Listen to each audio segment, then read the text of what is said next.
Hi friends, it's Deepika here. Welcome back to my channel. जिवें तुहानूं पता ही है कि अपना time and tense topic start सीगा। ਉਹਦੇ ਵਿੱਚ ਆਪਾਂ present indefinite tense, present continuous tense and present perfect tense, present perfect continuous tense discuss ਕਰ ਚੁੱਕੇ ਸੀ। As I told you earlier that ਹਰੇਕ ਟੈਂਸ ਦੀਆਂ ਆਪਣੇ ਕੋਲੇ 4 ਟਾਈਪਸ ਹੁੰਦੀਆਂ ਨੇ। ਫਾਈਨ, ਆਪਾਂ ਹੁਣ ਪ੍ਰੈਜ਼ੈਂਟ ਇੰਡੈਫੀਨਿਟ ਔਰ ਪ੍ਰੈਜ਼ੈਂਟ ਦੀਆਂ ਸਾਰੀਆਂ ਟਾਈਪਸ ਡਿਸਕਸ ਕਰ ਚੁੱਕੇ ਹਾਂ ਐਂਡ ਅੱਜ ਆਪਾਂ ਸਟੱਡੀ ਕਰਾਂਗੇ ਪਾਸਟ ਇੰਡੈਫੀਨਿਟ ਟੈਂਸ ਕੀ ਹੁੰਦਾ। ਫਾਈਨ, ਆਈ ਹੋਪ ਤੁਹਾਨੂੰ ਪ੍ਰੈਜ਼ੈਂਟ ਟੈਂਸ ਚੰਗੀ ਤਰ੍ਹਾਂ ਸਮਝ ਆ ਗਿਆ ਹੋਏਗਾ। ਐਕਚੁਅਲੀ ਜੋ ਟੈਂਸ ਨੇ ਉਹ ਆਪਣਾ ਬੇਸ ਨੇ। ਅਗਰ ਆਪਾਂ ਨੂੰ ਟੈਂਸ ਆਉਂਦੇ ਆ ਤਾਂ ਮੋਸਟਲੀ 60% ਆਫ ਸਿਲੇਬਸ ਆਪਣਾ ਕਵਰ ਹੋ ਜਾਂਦਾ ਹੈ। ਫਾਈਨ, ਅਗਰ ਤੁਹਾਨੂੰ ਟੈਂਸ ਆਉਣ ਲੱਗ ਗਏ ਤਾਂ ਤੁਸੀਂ ਸਮਝਿਓ ਤੁਹਾਨੂੰ ਵੋਇਸ ਨਰੇਸ਼ਨ ਸਭ ਕੁਛ ਕਲੀਅਰ ਹੈ। Okay, now let's move to the topic. Here we have past indefinite tense. ਹੁਣ ਆਪਾਂ ਨੂੰ ਪਤਾ ਕਿੱਦਾਂ ਲੱਗੇਗਾ ਕਿ ਕੋਈ ਵੀ ਟੈਂਸ ਪਾਸਟ ਇੰਡੈਫੀਨਿਟ ਟੈਂਸ ਹੈ। Fine, how would we recognise?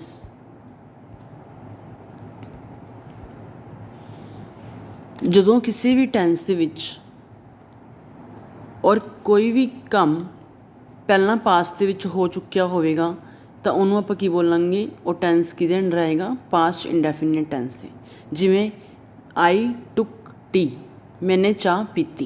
Fine, he posted the letters, उसने लैटर्स नूं पोस्ट किया। फाइन, यह काम पास्ट दे विच हो चुकिया है, so it is under past indefinite tense. Fine, ये आपां पैटर्न फॉलो करांगे।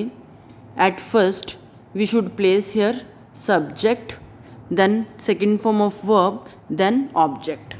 As I told you, subject is करता। फाइन, वाक दे विच जिहड़ा काम कर रहा उन्होंने आप की बोलते हैं? Subject. Then second form of verb use करांगे। As I told you that present indefinite विच always first form of verb use होंदी है एंड पास्ट इंडैफिनेट विच हमेशा वर्ब की सैकेंड फॉर्म यूज़ होएगी। उत्थे आप यूज़ करते सी subject, then first form of verb, then object. अगर तुसीं टेंसिस नूं कंपैरिजन करके याद करोगे तो आई थिंक तुहानूं कोई भी दिक्कत नहीं आएगी क्योंकि इन्हां दे रूल्स मोस्टली सेम ही हैं।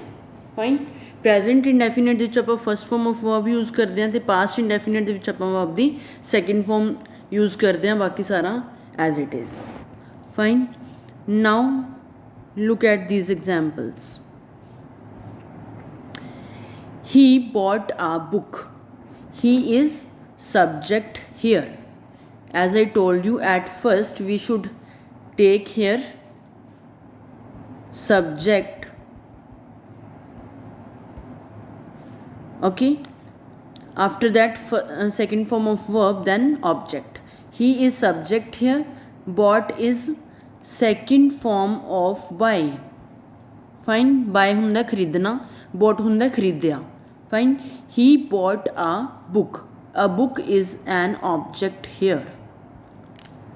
Fine, now let's move to second sentence. I played hockey.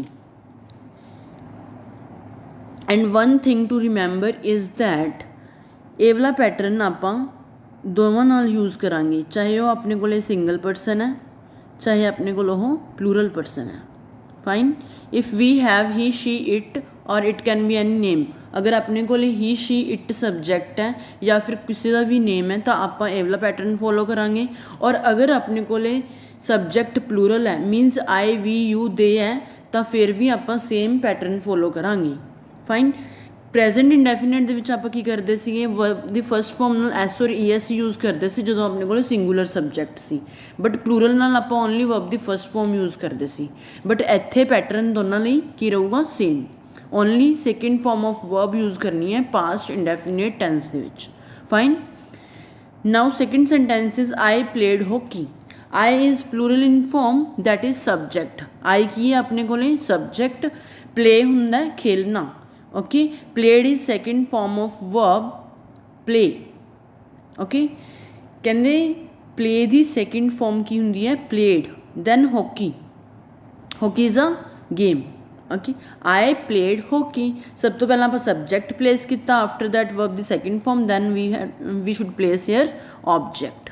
Fine, now third sentence is they went to Shimla yesterday, ਉਹ ਕੱਲ शिमला गए, मतलब कदों गए सी, बीते हुए कल दे विच। फाइन, येस्टरडे हुंदा बीत गया कल और टुमोरो हुंदा आने वाला कल। Fine, they went to Shimla yesterday, they हुंदा ओ, went go went gone, went is second form of go, go हुंदा जाना, वेंट हुंदा गया, वेंट नाल प्रैपोजिशन यूज होएगी to. They went to Shimla yesterday, ਉਹ कल शिमला गए। They is subject, went is a verb, then Shimla is object here. Now fourth sentence is Raman cooked food, Raman ने खाना पकाया।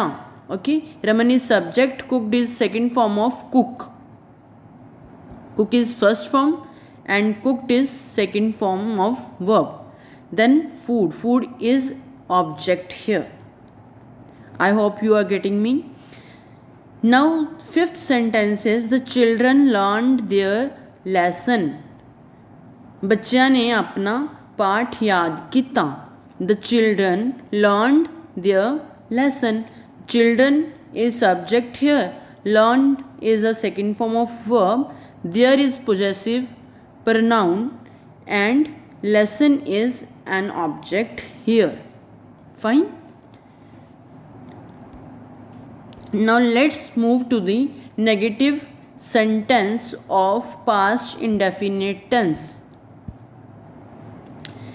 As I told you that negative sentences are those sentences which has not for negation.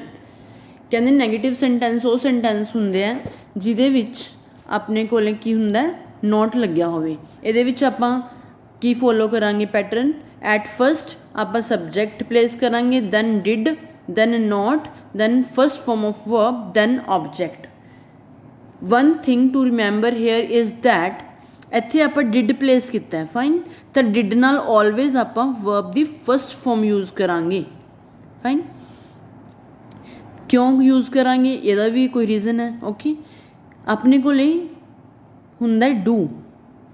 Fine, do दियां forms की हुंदियां ने do, did और done. Okay, did is second form of verb, did की हुंदी है सेकेंड फॉर्म हुंदी है। ओके, तां करके आपां इत्थे फर्स्ट फॉर्म यूज़ करांगे। आपां ऑलरेडी सबजैक्ट दे नाल सेकेंड फॉर्म ऑफ वर्ब लगा चुके हैं, तां करके आपां डिड दे नाल first form of verb use करांगे। Got it. हुण जदों भी पास्ट इंडेफिनिट टेंस का सिंपल केस आएगा तो उत्थे आपां यूज़ करांगे subject plus second form of verb then object. But अगर अपने को नैगेटिव केस आएगा तो आपां ये वाला पैटर्न फॉलो करांगे जिहदे विच आपां डिड लगा के first form of verb use करांगे with not. Okay,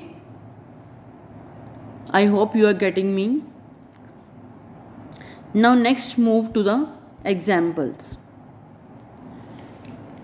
The very first sentence is he didn't take tea, उसने चाह नहीं पीती, मतलब पास्ट दे विच उन्हें चाह नहीं पीती सी। फाइन, तो इत्थे आपां की लगावांगे, अपने कोल पैटर्न की सी subject, then did, then not, then second first form of verb, then object. Fine, सब तो पहला आपां की लगाना है सबजैक्ट, फिर डिड लगाना है, फिर नॉट लगाना है, फिर फर्स्ट फॉर्म ऑफ वर्ब लगानी है, दैन ऑब्जैक्ट लगाना है। Here it is, he didn't take tea, he is subject here, did is helping verb that I used earlier, and not is for negation, take is first form of verb, tea is object. Fine. Now second sentence is we didn't read a novel, असी novel नहीं पढ़िया, मतलब past दे विच novel असी नहीं पढ़िया सी। Fine, तो we हुंदा subject, we is plural in form, चाहे अपने को प्लूरल केस है पास्ट दे विच, चाहे अपने को सिंगुलर केस है, आपां सारे नाल सेम पैटर्न यूज़ करांगे। Fine, we didn't read a novel, असी नॉवल नहीं पढ़िया सी। The postman didn't post the letter,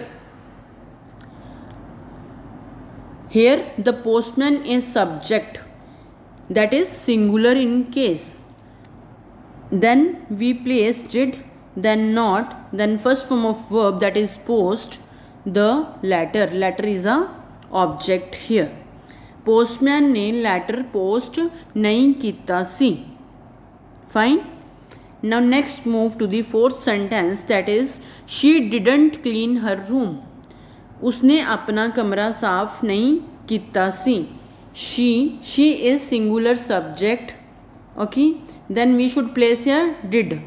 आप सब्जेक्ट तो बाद की यूज़ करना है, डिड यूज़ करना है, फिर नॉट लगाना है, फिर फर्स्ट फॉर्म ऑफ वर्ब लगानी है, फिर आप की लगाना है ऑब्जेक्ट. पहला आप प्लेस किया she, that is subject here, then did, then not, then first form of verb. साफ करने की इंग्लिश की होंगी है क्लीन. ओके, अगर यदा सिंपल केस बनाना होंगे तो आप यूज़ करते क्लीन हर रूम. अगर आप सिंपल केस बनाना है तो आप बोलेंगे she cleaned her room. Okay, पहला सब्जेक्ट प्लेस करांगे, फिर second form of verb use करांगे, दैन आप यूज़ करांगे उत्थे object. Fine. Now next move to the last sentence, that is my mother didn't go to market. मेरे माता जी market नहीं गए सी. ओके, अगर इन्हों आप सिंपल बनाइए तो आप किवें बनावांगे, my mother went to market. Fine. इत्थे आप यूज़ किया second form of verb only. अगर आप नेगेशन क्रिएट करना है उहदे मतलब नहीं गए सी, फिर आप यूज़ करांगे did not, then first form of verb. Are you getting me? मैं तुहानूं दस्सिया कि अगर आप पास्ट इंडेफिनेट दा सिंपल केस यूज़ कर रहे हैं तो उत्थे आप second form of verb use करांगे विद सब्जेक्ट. और अगर आप नैगेटिव केस यूज़ कर रहे हैं पास्ट इंडेफिनेट दा, then we will use here did not plus first form of verb with subject. Okay, जे अपने को सिंपल केस है फिर तो आप only second form of verb use करांगे. जे अपने को नैगेटिव केस है तो आप सब्जेक्ट दे नाल डिड नॉट लगा के first form of verb use करांगे. फाइन. तुसीं ये गल याद रखनी है कि डिड दे नाल always first form of verb use होएगी. कोई भी सेंटेंस आ जाए अपने को. ओके, कोई भी ग्रामर दे विच किते भी कोई भी टेंस अपने को आ जाए डिड लग्या होया तो उहदे नाल आपां always first form of verb use करांगे. Okay, keep it in your mind. Now next move to the interrogative sentence. Interrogative sentences are those sentences which ask any question. Okay, ਇਹਦੇ ਵਿੱਚ ਆਪਾਂ ਕੀ पैटर्न फॉलो करांगे. At first we should place here did, then subject, then first form of verb, then object. मैं ਤੁਹਾਨੂੰ ਦੱਸਿਆ ਹੀ ਸੀ कि interrogative sentences ਉਹ ਹੁੰਦੇ ਨੇ ਜਿਹਦੇ ਵਿੱਚ ਆਪਣੇ ਕੋਲੇ क्वेश्चन ਪੁੱਛਿਆ ਹੋਵੇ. ओके, कोई भी क्वेश्चन आस्क ਕੀਤਾ ਹੁੰਦਾ ਇਹਦੇ ਵਿੱਚ ਆਪਣੇ ਕੋਲੇ. तो मैं तुहानूं ये भी दस्सिया सी कि जिहड़ा भी आपां हैल्पिंग वर्ब यूज़ करते हैं पास्ट दे विच तां ओह आपां सबजैक्ट तो पहलां ले आने हुन्ने interrogative case they which.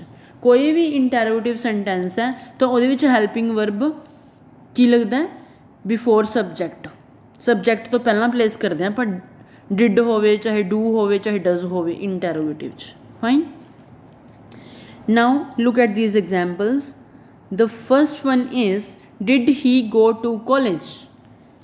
did at first we should place here did. पहला सब तो पहला आप did लगावांगे, फिर subject लगावांगे, फिर first form of verb use करांगे, फिर आप object लगावांगे.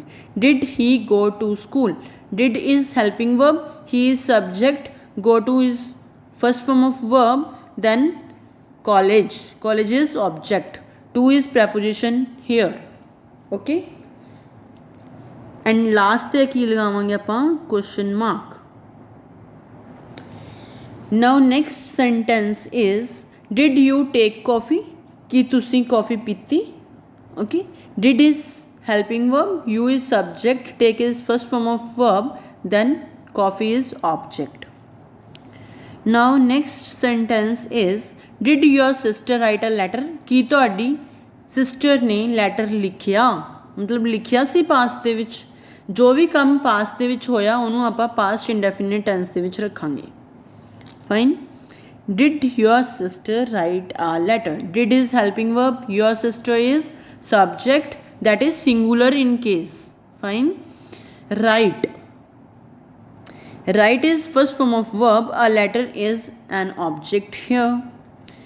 Now fourth sentence is, did she go to the hospital? कि ओह hospital गई सी. Fine. Did is subject, she is, sorry, did is helping verb, she is subject here, go is first form of verb, then to is preposition, then hospital is object again. Okay. अगर किसी भी बच्चे ਨੂੰ कुछ भी कोई भी step समझ ना लग्या होवे, please you can ask any time on Telegram और comment below. And fifth sentence is, did the peon ring the bell? Now here did is helping verb, the peon is subject, that is singular in case, and ring is first form of verb, the bell is object again. Okay.